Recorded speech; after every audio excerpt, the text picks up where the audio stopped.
Bonjour, bonsoir à tous et à toutes et bienvenue à ce deuxième épisode de TTJT, comprenez Tais-toi je tourne. Toujours en compagnie de nos deux chroniqueurs favoris, Lorenzo Garnieri, bonjour Lorenzo. Bonjour Simon et bonjour à vous. Thomas Rollin. Bonjour à tous. Et notons la présence exceptionnelle à cette table de notre graphiste, régisseur, preneur de son et cinéphile préféré, Hugo Lecomte. Bonjour Hugo Lecomte. Salutations. Il n'a pas l'habitude, c'est sa première radio, mais surtout faites un gros big up pour Hugo. Avant de commencer, nous voulions dans un premier temps vous remercier, vous les auditeurs, de l'attention que vous avez portée à notre premier épisode. Vous avez été nombreux, certains d'entre vous ont même réagi à notre débat sur la mythologie James Bond. Et nous espérons que ce deuxième débat vous plaira davantage que le précédent. Il y a longtemps, dans une galaxie lointaine, très lointaine, approchait une date de sortie imminente sur tous les écrans du monde. Star Wars épisode 7, Le réveil de la force, réalisé par George... Ah bah non, je me suis trompé, c'est J.J. Abrams. Autant pour moi. J.J. Abrams, donc, Thomas me regarde bizarrement, mais c'est bien lui qui va réaliser cet épisode. Hélas. J.J. Abrams, donc, qui reprend les commandes du Faucon Millenium que nous avons quitté en 1983 au terme d'un épisode 6 qui laissait beaucoup de questions en suspens. Ah bah non, en fait, non, c'était fini. Tous les héros avaient gagné, les méchants avaient explosé. Non, fin de l'histoire. Mais, bah alors la question me vient, pourquoi un épisode 7 ? Pourquoi 32 ans plus tard ? Et pourquoi J.J. Abrams aux commandes ? Et surtout, et telle sera la question pivot de notre entretien, et qui fait aussi office de titre, une suite à la saga Star Wars est-elle judicieuse ou pas ?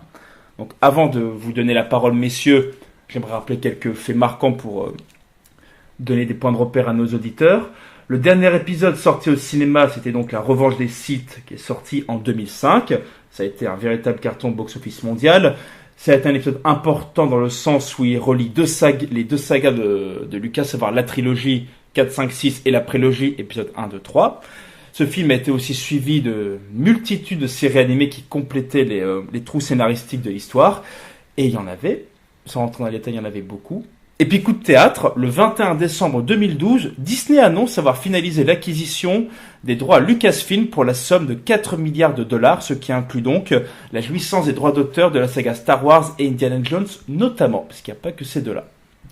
Et quelques mois plus tard, Disney annonce la mise en chantier immédiate d'une suite à Star Wars sous la houlette de J.J. Abrams, qui s'était illustré au reboot du très apprécié Star Trek. Donc pour commencer, Lorenzo, je pense que tu avais... Tout à fait. Des choses à nous lire, des commentaires d'auditeurs, c'est ça ? Quelques commentaires d'auditeurs. Donc, justement, on a fait un petit sondage. Et les avis sont très très tranchés. Il y a beaucoup de gens qui disent non, évidemment. Qui disent les suites, c'est pas intéressant. Pourquoi continuer à faire des suites ? Enfin, la sempiternelle question, pourquoi on fait des suites ?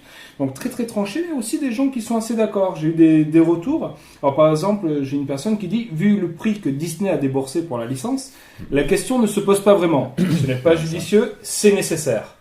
La question pour Star Wars se pose donc, pour moi en tout cas, donc pour l'auditeur, uniquement en termes de gros sous. Ce qui serait donc intéressant de savoir est qu'il ne s'agit que d'une affaire de gros sous et de rentabilité de la part de Disney.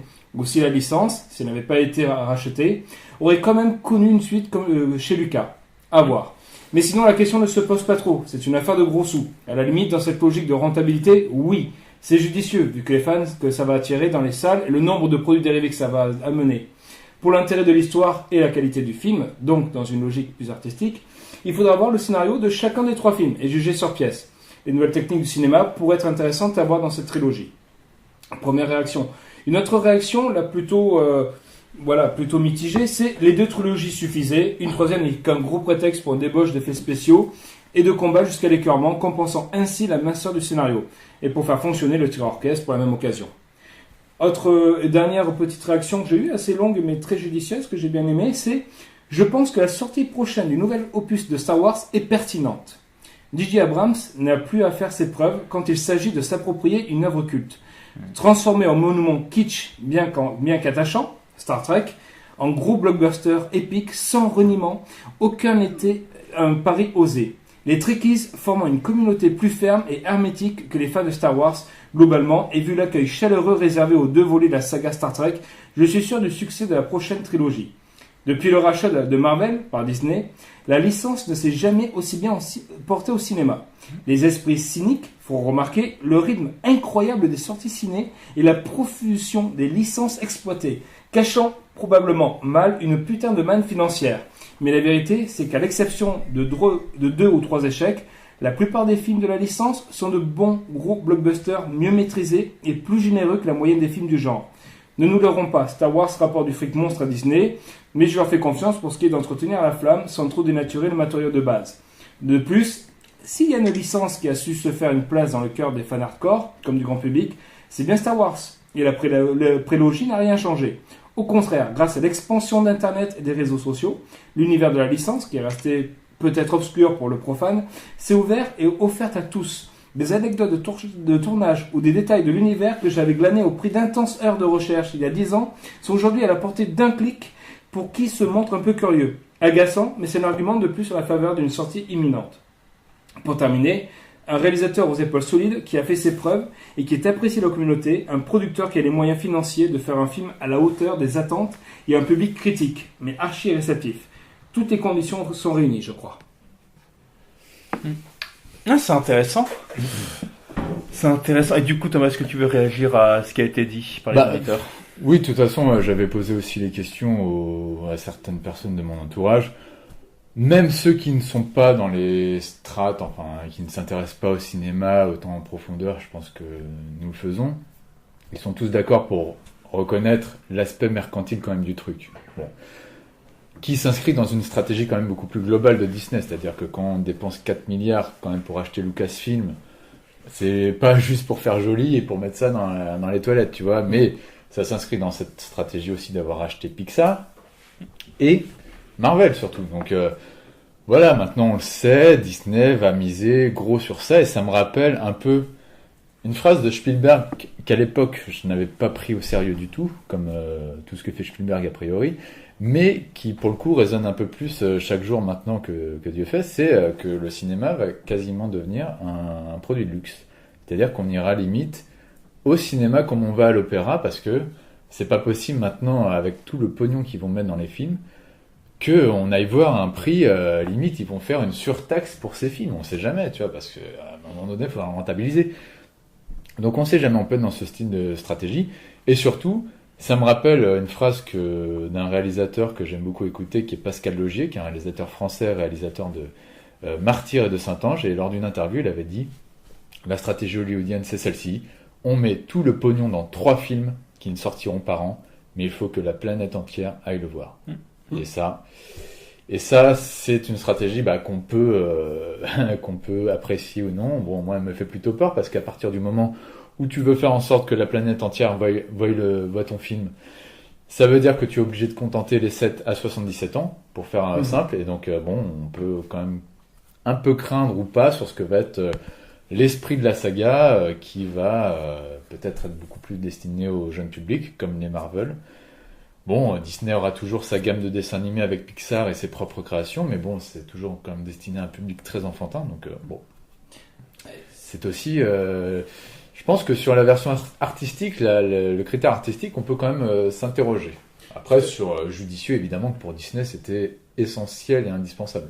De toute façon, Star Wars, pour parler sur la finance, déjà, je crois qu'il y a 6 films de prévus. C'est bien ça, c'est-à-dire 3... Il y a une troisième trilogie qui est prévue et des spin-offs. Ouais, des spin-offs, Rogue Escadron, ils ne savent pas encore les 2 autres. On a eu beaucoup de bruit de couloir sur... un spin-off sur Yoda ou un spin-off sur Yann Solo. Je crois même que c'est parlé de Boba Fett à un moment donné. Enfin, il y avait eu beaucoup de spin-offs, d'idées. Mais déjà, c'est sûr qu'il y a Rogue Escadron qui sera le premier spin-off sur comment ils ont volé les plans de l'Étoile Noire. Ouais. Donc, la manne financière, c'est quoi avant d'attaquer l'aspect artistique, l'aspect financier, c'est quoi? C'est 6 films qui ont déjà existé. 6 films qui vont arriver, un dessin animé, une clientèle beaucoup plus jeune, après, bien sûr, des jeunes adultes qui déjà achètent les goodies, les peluches. Les jouets sont sont déjà sortis, comme à l'époque de la première prélogie, la prélogie, les jouets sont déjà sortis avant le film, quoi. C'est drôle parce que ce que tu dépeins, Laurent, c'est la même stratégie qu'avait mis en place Lucas pour la deuxième trilogie, épisode 1, 2, 3, où il y a un documentaire que je recommande à nos auditeurs ou à vous si vous l'avez pas vu, ça s'appelle People vs. George Lucas, qui est un documentaire sur la réaction des fans face à la deuxième trilogie, donc les fans de la première heure qui encaissent la deuxième trilogie et qui a entraîné beaucoup d'avis négatifs parce que le public visé est pas du tout le même que dans l'épisode 4, 5, 6.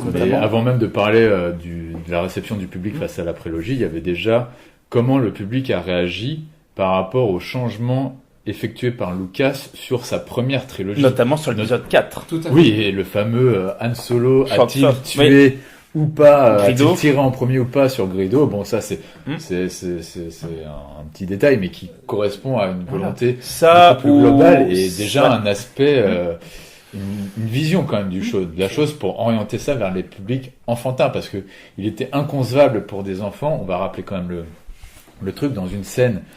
Han Solo, donc l'un des héros, se retrouve face à un méchant qui vient pour l'arrêter. Et ils sont tous les deux assis. Et Han Solo tue le premier. C'est-à-dire, il tire sur le méchant sans qu'il y ait eu la moindre menace effectuée par le méchant sur Han Solo.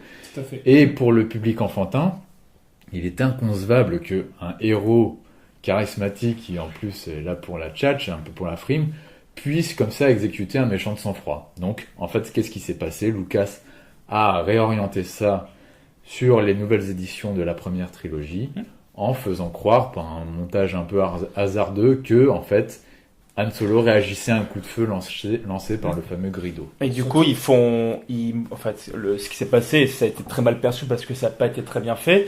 Non, il ne tourne pas de séquence supplémentaire, mais tu as le même plan où Greedo pointe son pistolet laser sur Han Solo et ils font partir un laser et ils ont rajouté en post-synchron un laser qui parle mais qui rate complètement la tête de Harrison Ford.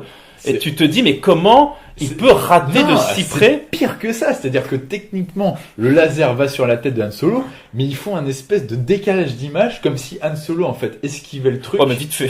Ouais, non, c'est très mal foutu, je suis d'accord. Mais c'est en fait, on décale l'image d'Han Solo pour faire croire qu'il esquive le coup de feu. Ce qui est encore pire. J'aurais préféré qu'il fasse comme t'as dit, tu vois, la nuit, qu'il rate le truc, tu vois. Et une autre modification qui est passée un peu inaperçue, mais qui est symptomatique de la volonté de Lucas de vouloir revenir toujours en arrière sur son œuvre, c'est l'épisode 5, c'est pour le coffret Blu-ray qui est sorti, je crois, il y a 2 ans. Et en fait, dans l'épisode 5, donc c'est la scène où Darth Vader parle à l'hologramme de Palpatine, de l'empereur, et ils ont même carrément rajouté une séquence dialoguée où il est dit que Darth Vader est donc Anakin, puisqu'on s'appuie sur l'héritage laissé par la prélogie, et là, du coup, ils disent, voilà, Luke est votre fils, vous allez sur le tuer, sur l'amener du côté obscur. Ce qui contredit vachement l'idée qui entoure la légende de Lucas, parce qu'en fait, c'est une personne sur laquelle beaucoup de gens fantasment, le père George Lucas. Suivant certaines bios qu'on peut trouver sur internet, il est dit qu'en fait le bonhomme aurait pensé à la cohérence globale de l'univers Star Wars depuis le début, en fait. Alors qu'en fait ça a été souvent pas une improvisation, mais un truc qui a beaucoup plus cheminé avec le temps. Lucas n'avait absolument pas l'idée de faire la première trilogie d'abord, la seconde ensuite, et comme tu as dit, il a dû justement raccommoder les bouts de ficelle pour faire un truc globalement cohérent. Un Nouvel Espoir, de toute façon, a été écrit en épisode 4, parce que Lucas savait que c'était un épisode, on prenait une histoire en cours, mais il ne savait absolument pas. Le fantasme il avait déjà l'histoire d'un 2-3, bon déjà parce qu'on attaque le Star Wars par le 4, et parce que le premier griffonnage qu'il a fait, la première écriture au kilomètre qu'il a faite, chose que tout auteur connaît, c'est-à-dire que c'est le premier truc qu'on jette à la poubelle, c'est Mace Windu, Chevalier Jedi. Alors, c'est vrai que ça va revenir avec Samuel L. Jackson, mais à la base, quand il écrit Mace Windu, Chevalier Jedi, c'est juste un truc qu'il a écrit, une petite idée qu'il a gardée dans un coin, mais qui n'a absolument plus rien à voir avec ce qu'était le 4, le 5 et le 6e épisode. Par contre, on va parler de l'aspect, pour parler de l'aspect cinématographique, par rapport à la suite, si c'est judicieux ou pas. Il y a 2 problèmes qui s'opposent. Déjà, il y a le problème technique. Ce que je remarque. Le problème technique, c'est Star Wars, quand ça a été mis en place, les tout premiers, c'était aussi c'était le son THX, parce qu'il a travaillé le son. D'ailleurs, c'est une de ses filiales, le son THX. Bien sûr. Il y a ILM aussi, parce qu'il a créé ILM. Je crois qu'il avait travaillé avec John Dykstra, il a travaillé pour les effets spéciaux, il avait travaillé avec John McQuarrie pour les designs. Donc il avait tout et il avait essayé de trouver les meilleures façons pour pas qu'on voit les vaisseaux avec les mains, avec les fils. Par exemple, l'attaque d'étoiles noires, c'était une prouesse technologique. Ah oui, c'est-à-dire on ne va pas faire bouger le vaisseau, c'est nous qui allons au vaisseau. Est-ce que aujourd'hui, avec J.J. Abrams, cette prouesse technologique, il y en aura? Ou est-ce qu'on est, c'est bon, on est allé au maximum. Qu'est-ce qu'il peut y avoir de nouveau déjà techniquement? Techniquement, c'est un peu dur parce que maintenant, pour être surpris par des films, quand on voit ce qu'arrivent à faire les films Marvel notamment, au niveau prouesse technique, on n'a plus grand-chose à attendre, je pense, de novateur. Maintenant, comme c'est un univers quand même très particulier, Star Wars, on se dit, on va sortir du côté bout de ficelle, bout de carton, et comme en plus il y a ce côté de revenir un peu aux origines, en faisant revenir la planète Tatooine, d'être dans la continuité de la première trilogie, mais des années plus tard, je pense que ça fera plus un effet pour les fans de se dire, tiens, on revient aux bases, mais voilà, maintenant la technologie permet de faire des séquences beaucoup plus dantesques. Et je sais que c'est ce qu'on avait aussi reproché beaucoup à Lucas sur sa deuxième trilogie, c'est un peu la mollesse de la mise en scène. Là, J.J. Abrams, les gens disent, c'est un mec, il est toujours en mouvement quand il tourne, les séquences, il y a toujours une séquence spectaculaire toutes les 5 minutes. Donc c'est vrai que les gens qui connaissent un peu le cinéma d'Abrams attendent ça de lui. C'est à ce niveau-là, oui, on va en avoir pour notre argent en tout cas. De toute façon, quand on voit le budget du film, on peut se dire on ne peut pas attendre autre chose de toute façon.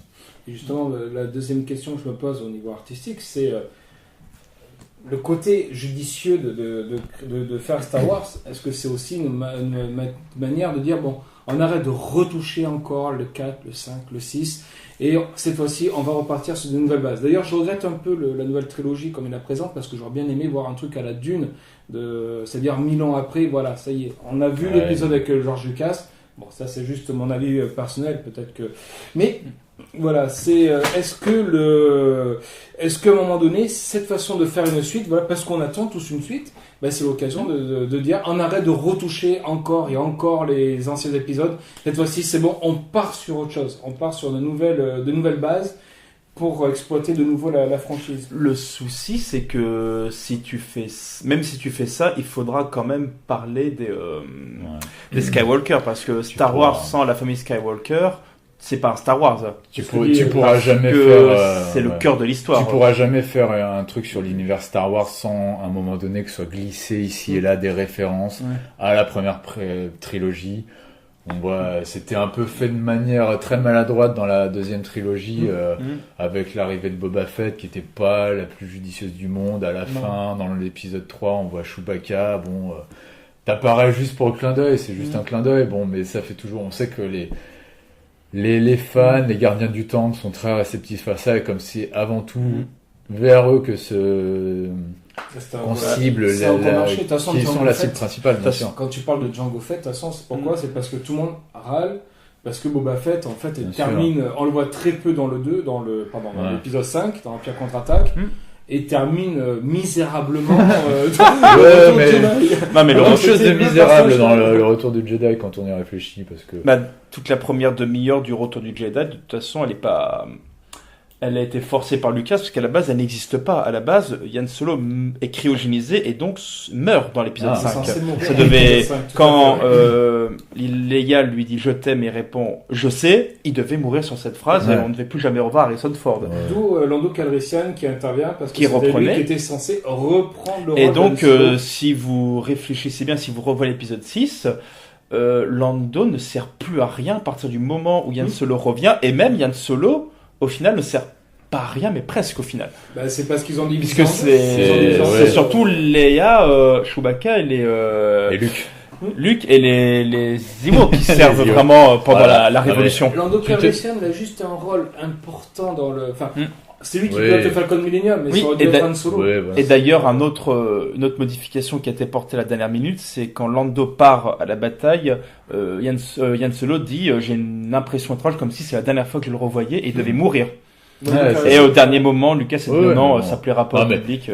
On peut se dire quand même, heureusement que Star Wars a été vraiment la grande première trilogie à sortir au cinéma avant que tout se fasse au niveau Seigneur des Anneaux et tout le tintouin, parce que quand on sait, il est quasiment établi comme base d'une trilogie que la dernière se termine dans un final épique.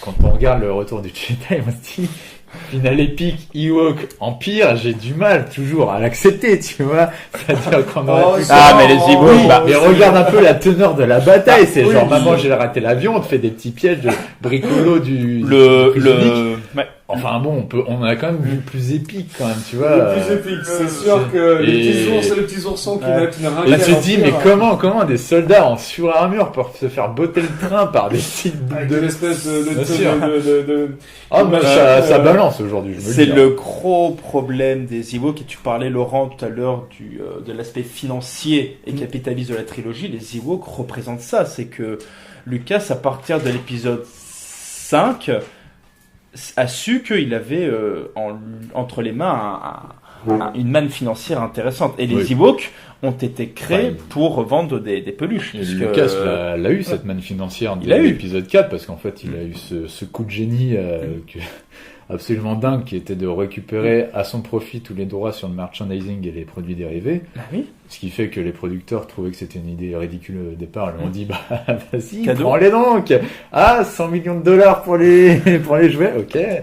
Non, c'était bien joué. Mais du coup, pour le deuxième épisode où l'aspect artistique rentrait encore en jeu, après, ça a un peu dérivé à partir du Retour du Jedi, quoi. Le Retour du Jedi, c'est clairement mercantile, parce que les Ewoks, c'est fait pour vendre des jouets plus petits. On voit que toute la cour de Jabba, moi je m'en souviens, on a tous eu ces jouets-là, entre les gardes de Garmor, entre les mercenaires de Jabba, entre Boba Fett, c'est encore plus prégnant, je trouve, sur les éditions spéciales de la première trilogie, parce que encore, je trouvais que l'aspect Jabba, ça donnait un côté un peu crasse-pouille, qui était bienvenu, tu vois. Là, pour le coup, on avait dégueulasse. En plus, il y avait vraiment une volonté de direction artistique sur les costumes, tu vois, qui n'est pas du tout le Jabba de la deuxième trilogie. Très loin de là. Jabba, dans l'épisode 6, il est vraiment dégueulasse, quoi. Il est affreux. Mais par contre, dans l'édition spéciale du Retour de Jedi, on a une espèce de pâté numérique où d'un coup, des extraterrestres se mettent à danser, à chanter une chorale dégueulasse. Enfin bon, c'était assez... Et tu te dis, pourquoi, Georges?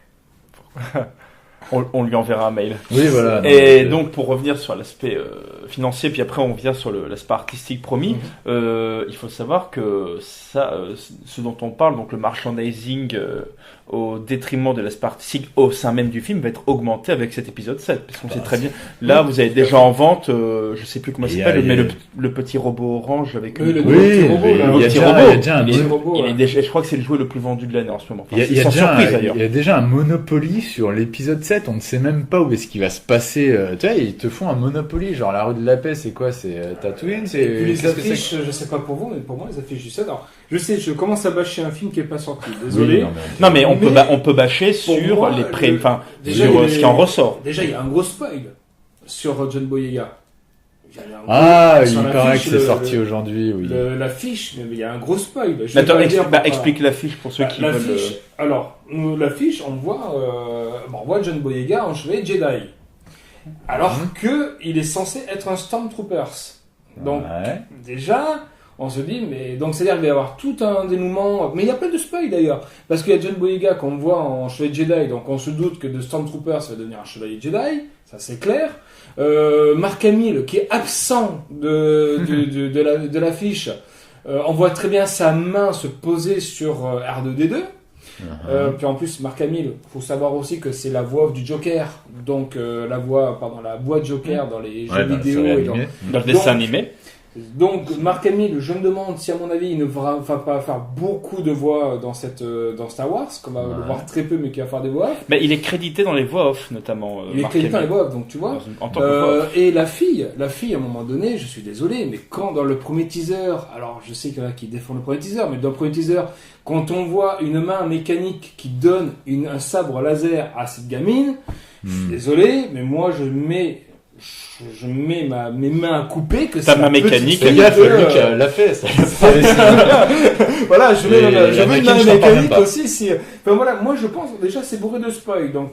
Ouais. Bon, fais gaffe avec tes mains quand même parce que. Ouais. Est-ce que c'est une mauvaise gestion de la communication? Est-ce que c'est intéressant? Est-ce que c'est moi qui me fais des idées? Non, mais on va voir des c'est ce qu'on disait sur les réseaux sociaux avec James Bond dans la précédente émission, c'est-à-dire que maintenant l'information avec Internet va plus vite que la lumière et il suffit qu'il y ait une image et déjà puis un fantasme qui se met en branle pour beaucoup de fans.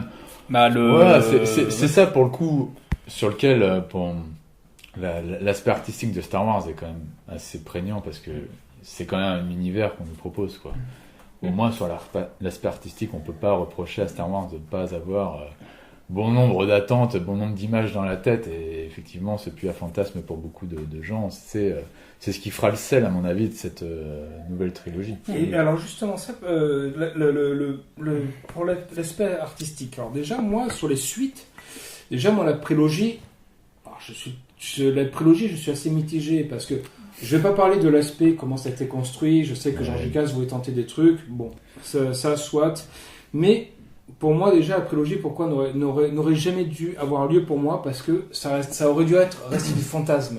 Oui bien sûr. Que à nous d'imaginer en tant que fan de Star Wars, qu'est-ce qui s'est passé chez Anakin quand Obi-Wan raconte l'histoire de la guerre noire, qu'Anakin a pourchassé les Jedi ou quoi. Je trouve ça très dommage qu'on voit ça à la prélogie. Bon, déjà premièrement. Et maintenant qu'il y a cette suite où justement on n'a plus cette histoire de Dark Vador, on n'a plus les Skywalker, on les lâche un peu, même si on se doute qu'il y en a un de Skywalker qui va faire son apparition. Est-ce que quels sont artistiquement, pourquoi faire cette suite? Qu'est-ce que cette suite va apporter? Qu'est-ce que cette nouvelle trilogie, trilogie va apporter? Si tu veux, sur l'histoire, moi, pareil, j'ai aussi du mal à concevoir l'aspect artistique parce qu'en fait, on sait que tu peux faire une suite à partir du moment où il y a quand même des pistes encore ouvertes qui n'ont pas été refermées dans les épisodes précédents. Là, à la fin du Retour du Jedi, on était en droit de se demander, bon bah voilà, le truc clos quoi. L'Empire, a priori, avec la mort de l'Empereur et la deuxième étoile noire qui explose, il n'y a aucune raison qu'elle revive. Et mort de Vador. Voilà. Par contre, ce que je sais, c'est qu'il y avait une série de romans, notamment, qui étaient sortis après. C'est Tizane, l'héritier de l'Empire. Voilà, oui, et qui mettait en scène, je crois, les enfants de Han Solo et de Leia.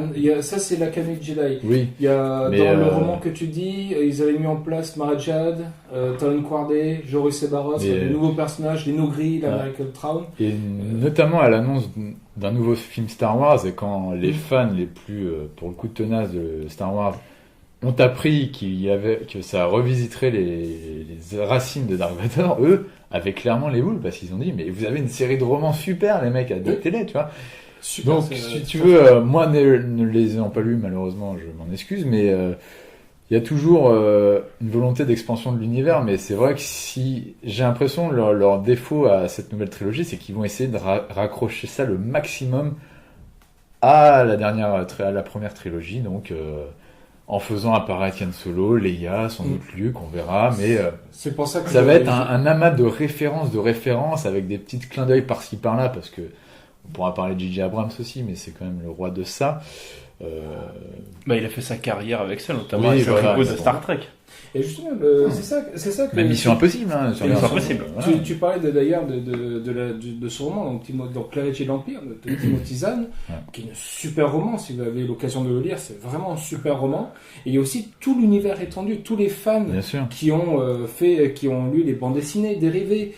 On en parlait avec Hugo, qui est donc notre graphiste, je rappelle, avec Hugo qui disait que ça part sur 10 000 ans. 10 000 ans, c'est-à-dire on va de la création des sites l'ancien Ordre Sith jusqu'à des 5000 ans plus tard. Et avec tout plein d'histoires, les jeux vidéo d'ailleurs reprennent ce monde-là. Et là, George Lucas, avec la prélogie, qui nous dit... Alors, George Lucas, petite précision, qui a dit « Mon univers appartient aux fans ». Jusqu'à ce qu'il fasse la prélogie et qu'il dise « Je renie tout ce que les fans ont fait ». Et là, on en parlera dans la deuxième émission qu'on va faire sur Star Wars. Alors, George Lucas, est-il un imposteur ou un génie? Là, c'est quand même une grosse trahison qu'il a fait auprès des fans. Ça fait partie d'ailleurs le documentaire que je vous ai cité, People, que George Lucas en parle bien. C'est Lucas, il y a une rupture dans son œuvre, dans sa façon de penser. Dans le moment où il attaque la deuxième trilogie, c'est après la première trilogie, il dit en effet, mon œuvre appartient aux fans. D'ailleurs, même encore aujourd'hui, il laisse à disposition tous les bruitages et tous les effets visuels pour aider les fans à faire des courts-métrages avec le matériel utilisé par les studios George Lucas.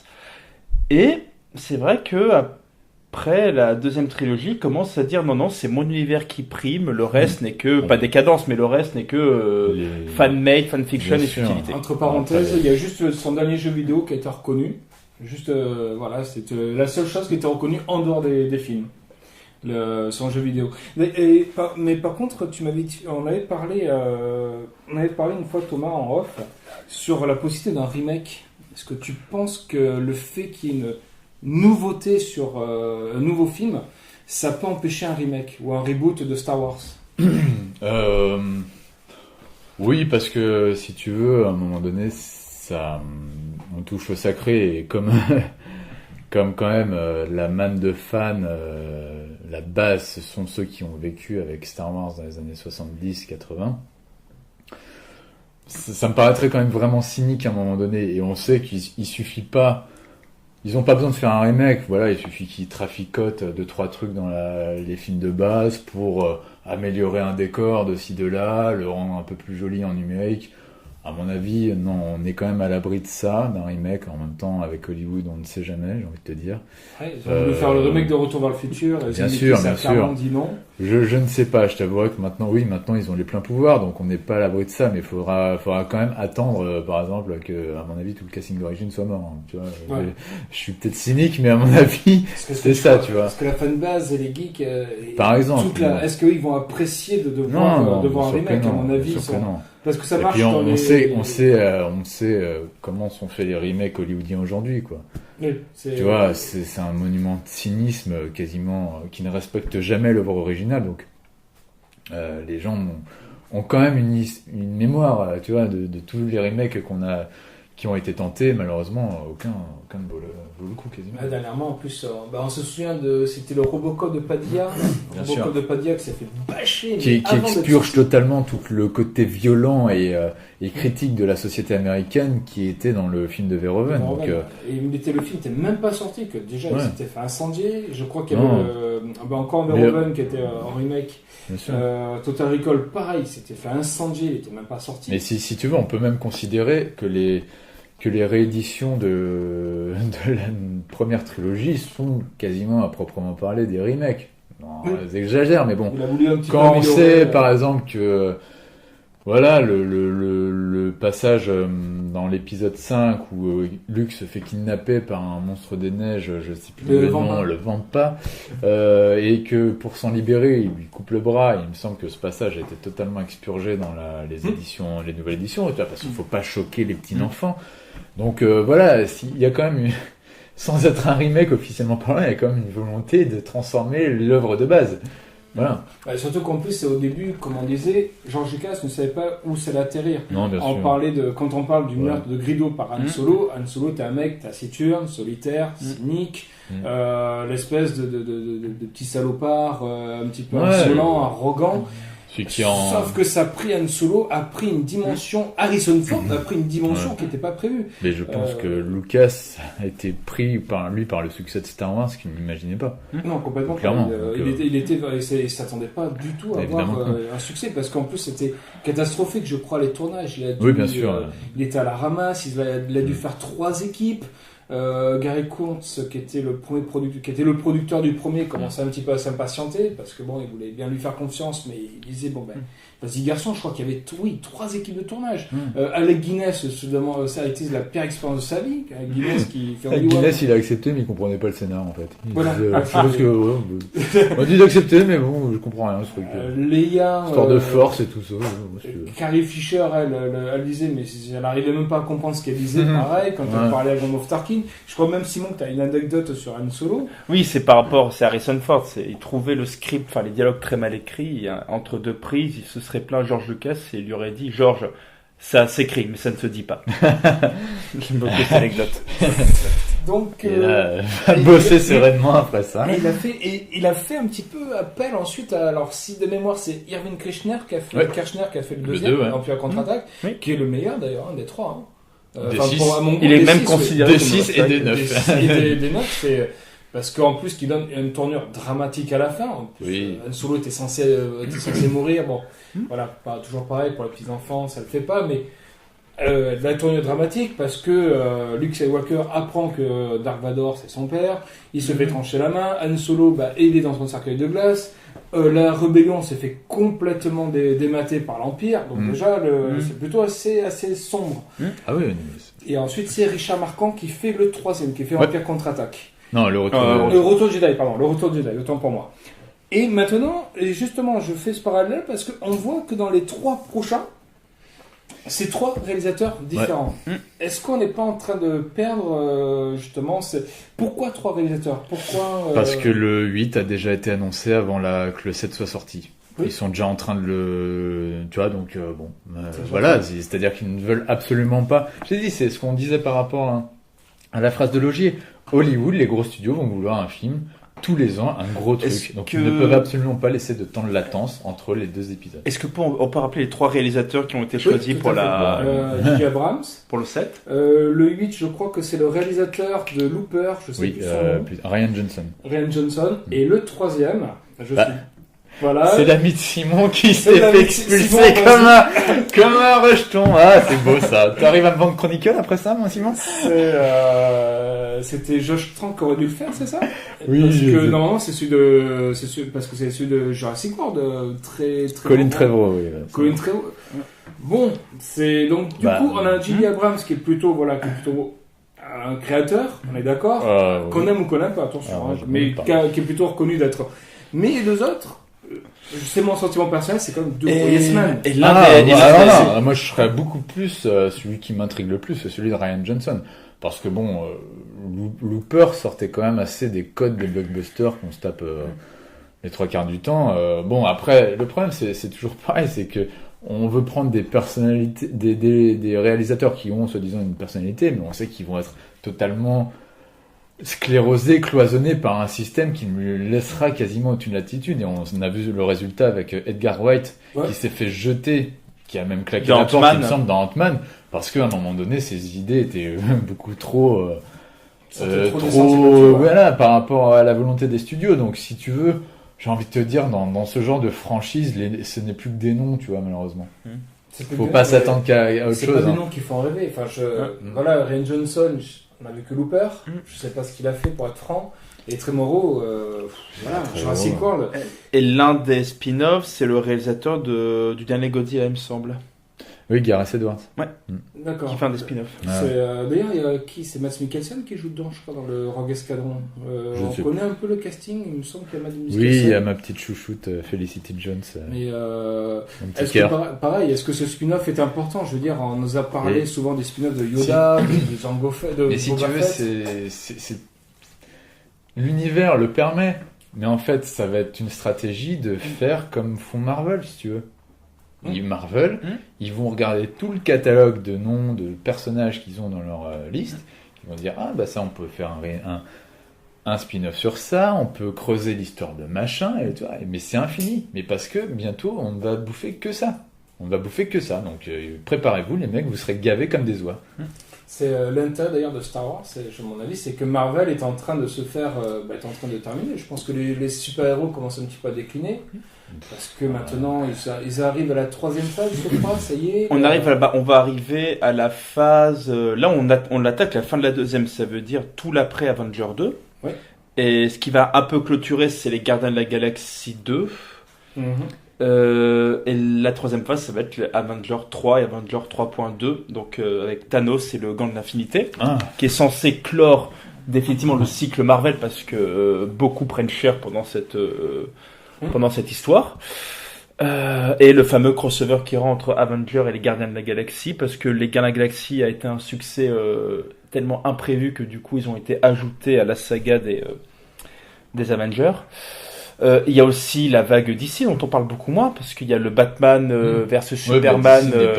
DC qui est pas là pour le coup. Disney, n'est pas chez Disney, là je parle un sujet, mais il y a cette mode du super-héros qui va arriver de l'autre côté, à savoir par DC. Moi je vois pas comment ce truc peut décliner. De toute façon, les films cartonnent, il y a quasiment il faudrait aucun four à part les fours fantastiques, justement, ça c'est marrant. Mais non, je pense que malheureusement t'as saisi la blague, c'est bien.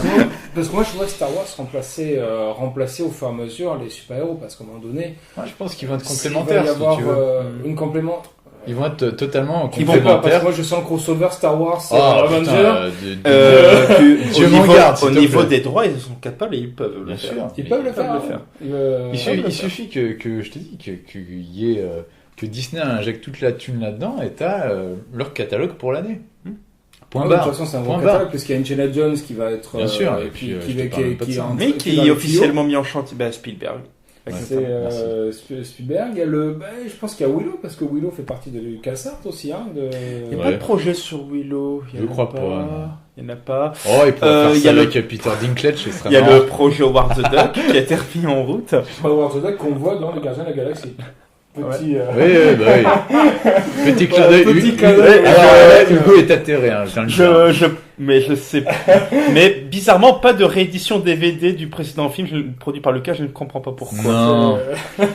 Nous allons en parler, Ouais. On pourrait faire une sorte de synthèse avant le retour des auditeurs qu'on espère nombreux. Sur donc Star Wars, la suite, épisode 7, une suite judicieuse ou pas. Thomas. Judicieuse, ça dépend pour qui. Pour les fans qui vénèrent l'univers Star Wars, je pense que oui, de toute façon ça leur fera plaisir et ils veulent ça de toute façon. Pour Disney aussi, c'est extrêmement judicieux, je veux dire, c'est une manne, c'est un apport de film que tu peux étaler sur une dizaine d'années. Maintenant, pour l'aspect du cinéma en général, je dirais non. Non. La présence de J.J. Abrams n'est absolument pas étrangère au fait que je n'attende pas du tout ce nouveau Star Wars. Je veux dire, à un moment donné, il y a même un retournement de veste, c'est-à-dire que beaucoup de gens ont crié au scandale quand Disney avait racheté Lucasfilm, tu vois, en se disant ça va totalement changer l'esprit de Star Wars, tout ça, comme s'ils n'avaient pas vu la deuxième trilogie, pardon. Mais là, voilà, il suffit d'une bande-annonce avec des beaux effets, Luke qui parle, Dark Vador qui est évoqué, d'un coup, ça y est, ça c'est retournement de situation, on adule tout le monde, alors que il faut quand même s'intéresser à ce qu'est J.J. Abrams, quand même. C'est-à-dire un gars qui a fait quasiment que du cinéma référence, et certains appellent ça du cinéma de petit malin, c'est-à-dire j'ai compris, messieurs les fans, quel film vous aimiez, et rassurez-vous, moi je les aime aussi, donc je vais vous caresser bien dans le sens du poil, pour que vous m'aimiez, moi J.J. Abrams, qui est tout compris à la vie. Sauf que, excuse-moi, les gens qui se disent J.J. Abrams c'est bien parce qu'il va nous faire des scènes de bataille galactique monstrueuses, je dis si c'est que ça que vous avez retenu de Star Wars, les amis, vous êtes à côté de la plaque. Totalement. Parce que regardez juste l'Empire contre-attaque pour voir qu'on a justement affaire à totalement autre chose. Au niveau des thématiques, au niveau de l'univers, et ça je pense pas que J.J. Abrams malheureusement est un très bon technicien, on va dire, mais c'est quelqu'un qui ne reste que sur la surface des choses. Voilà. Donc malheureusement, faut s'attendre à ça pour ce nouveau Star Wars. Et à mon avis pour la suite qui va être donnée à la trilogie, parce que bon, Disney peut pas faire n'importe quoi avec son pognon non plus, tu vois, donc voilà. Mais c'est drôle que tu reviennes, après je te laisse la parole Lorenzo, c'est drôle que tu dises que les fans n'ont peut-être retenu que les batailles galactiques dans Star Wars, en sachant que pour beaucoup l'épisode préféré étant le 5 et que c'est le seul épisode qui ne contient pas bien sûr bataille mais galactique. Elle contient juste une poursuite et une recherche du Faucon Millenium, mais c'est tout. Mais si tu veux, c'est juste par rapport à ce qu'on disait par rapport et par rapport à la bande-annonce, à la prélogie de la prélogie que d'aucuns avaient trouvé un peu mollassonne. Là, ils se disent mais c'est bien parce que Abrams c'est un mec qui fait vivre ses films. D'accord, mais il faut aussi le creuser au bout d'un moment. Moi, je rejoins Thomas, c'est que ce qui me fait autant sur la manne financière, bien sûr, faut pas se leurrer. C'est important, il faut qu'il le fasse. Il y a de l'argent à se faire, il y a 6 films, ça a coûté 4 milliards d'euros Disney, donc ça va être rentabilisé. Mais par contre, ce que je reproche à DJ Abrams par rapport à Lucas maîtrisait ses films, même si la prélogie était moyenne par rapport à ses premiers films, il y avait quand même des références. On voit des références à Kurosawa, on voit des références à Shakespeare, on voit à l'anneau de Nick Mulligan, on voit des Siegfried, même à Lancelot, à la quête du Graal. Donc il y a des références, il y a une grande référence sur les samouraïs, sur la chevalerie. Je ne sais pas si il y aura toutes ces références-là chez J.J. Abrams. Encore une fois, je m'avance sur quelque chose que je n'ai pas encore vu. Mais je pense qu'il n'y aura pas j'ai peur de ne pas voir ces références-là. Non, si tu veux, il y a quelque chose qui est symptomatique, c'est quand on voit tous les sites qui décortiquent les bandes annonces en essayant de repérer le petit détail, parce qu'en fait, la bande annonce, ce n'est qu'un amas d'images. Tu ne peux rien retenir de ce truc. Sauf à part qu'ils vont en mettre plein les yeux, ça c'est un fait. Mais ils sont là, décortiqués. Alors, regarde, à un moment donné, il y a référence à ça, il y a le drapeau de Boba Fett, ça veut dire, tu vois, c'est que du détail, ça. C'est à un moment donné, oui, Abrams aime Star Wars comme le nombre de fans, comme les fans aiment Star Wars. Et si tu veux, je pense qu'il n'aime que le côté de la surface, quoi. Le côté des effets spéciaux, voilà. Les déluges d'effets spéciaux. Bien sûr. Après, je pense que c'est ça. Mais parce qu'il l'a prouvé avec Star Trek. Parce qu'il l'a prouvé avec Mission Impossible. Oui, voilà. tout à fait. Star Trek, il avait bien relancé. Il a fait ce film soi-disant hommage au film des années 80, là, qui mettait en scène des Super 8, qui se voulait être un grand hommage au film Amblin de la grande époque. Mais regarde le film, quoi. Les enfants dedans, ils parlent comme dans Dawson. Donc faut arrêter à un moment donné. T'as essayé de nous prendre pour des bœufs, quoi. C'est juste ça, c'est Abrams, mais Abrams est un faisant, quoi, faut le dire. Mais tu parlais, Thomas, ça vient un peu de conclusion pour ma part, tu parlais d'un cinéma référencé pour J.J. Abrams, truffé de références à ce qui a été fait avant. C'est aussi le public qui est visé avec ce Star Wars. C'est tout le catalogue Marvel qui est exploité par Disney n'est que ça, n'est que référence. Les Gardiens de la Galaxie, beaucoup je vais pas dire sont touchés, mais c'est un peu ce que je pense, se sont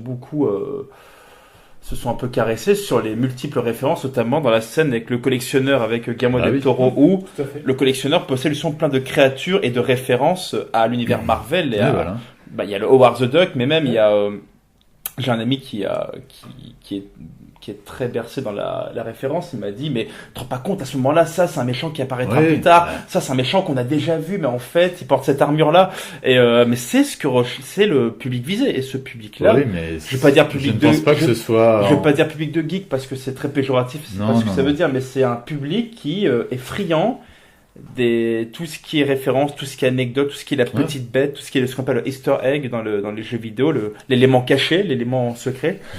Donc oui, le fait qu'ils aient pris J.J. Abrams pour cet épisode, pour moi, c'est évident dans le sens où c'est dans le prolongement du public visé. Oui, sauf que je ne crois pas que c'est en caressant le public dans le sens du poil que tu fais un bon film. Je pense que c'est justement Non, parce qu'à un moment donné, il faut aussi le surprendre, il faut aussi lui faire aller contre ses attentes, tu vois, c'est aussi ça. Sinon, qu'est-ce que tu fais ? Tu fais un film qui correspond à ce que font tous les blockbusters actuellement, c'est-à-dire on a le cahier des charges, tu vois. Et avant de faire le film, on fait la liste de tout ce que les gens veulent et on coche. Ah, mais il y aura ça. Au fur et à mesure. Et ça donne Jurassic Park et ça donne Terminator.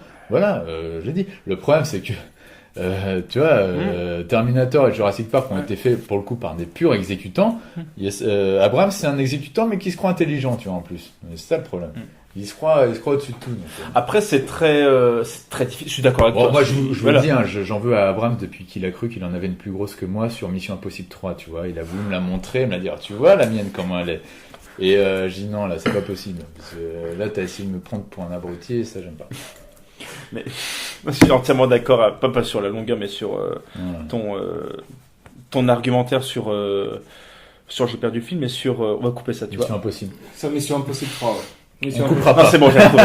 Mission Impossible 3. Mission Impossible 3, de toute façon, Mission Impossible, je fais juste une parenthèse, je sais jamais, jusqu'à Protocol Phantom, j'ai jamais trouvé ça super marrant. Celui quoi. de Pierre, Brian De Palma était assez ouais, audacieux quand même dans l'idée. C'était sympa, mais après. Il y a un hélicoptère là qui s'arrête là. Oui, voilà. Mais ça, encore ça, c'est encore ça. on avait un vrai film. Après, on avait John Woo, hein, la bataille karaté là, avec pour le moto. coup, Hein. tu peux te plaindre là. Mais... Voilà, donc non, mais il y a que Protocol Phantom où ça commence. Et le problème, c'est qu'avec Rogue Nation, on commence à s'apercevoir que c'est un film de Yes Man, c'est-à-dire que les missions possibles maintenant sont tous les mêmes. Ouais. Donc on attendra de voir le 6. Non. Moi, ce que j'espère pour le coup, c'est que justement l'épisode 7 sera une espèce d'ébauche, on va dire, histoire de relancer un peu une franchise, qu'elle sera très cadrée, très voilà, mais que à partir des épisodes 8 et au 9, ils vont se lâcher quoi.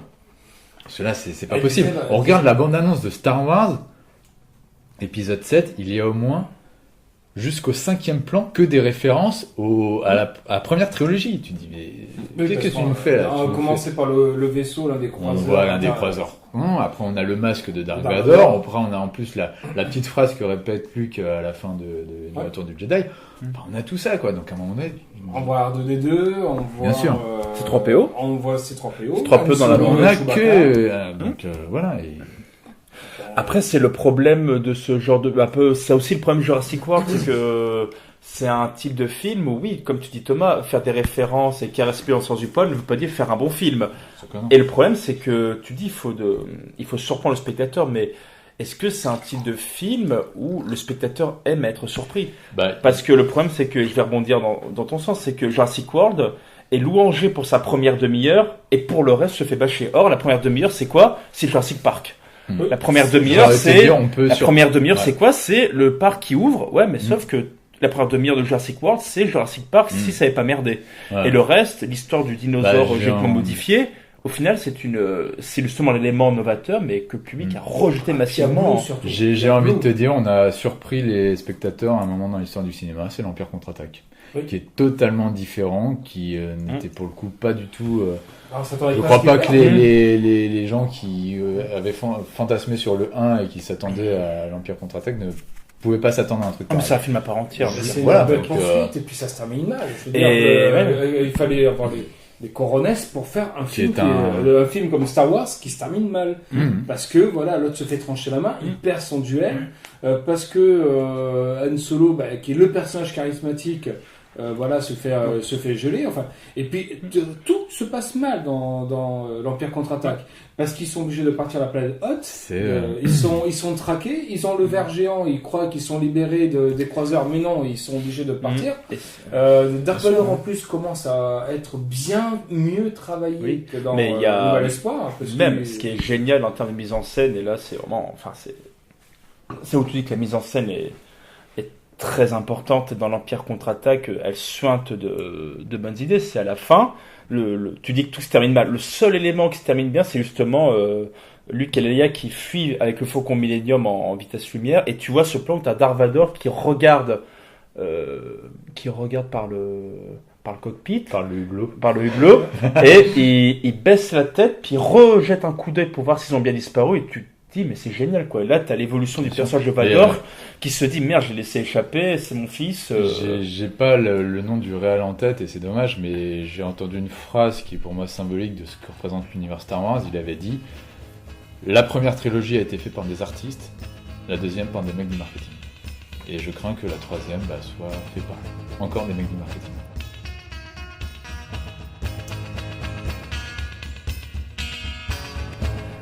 comme Hugo nous l'a fait si gentiment signer dans un off que vous n'entendrez pas puisque trop merveilleux. Donc on vous invite, vous chers auditeurs, à laisser des commentaires à la page qui est dédiée sous la vidéo afin qu'on puisse rebondir après de notre côté en écrit sur ce que vous allez dire.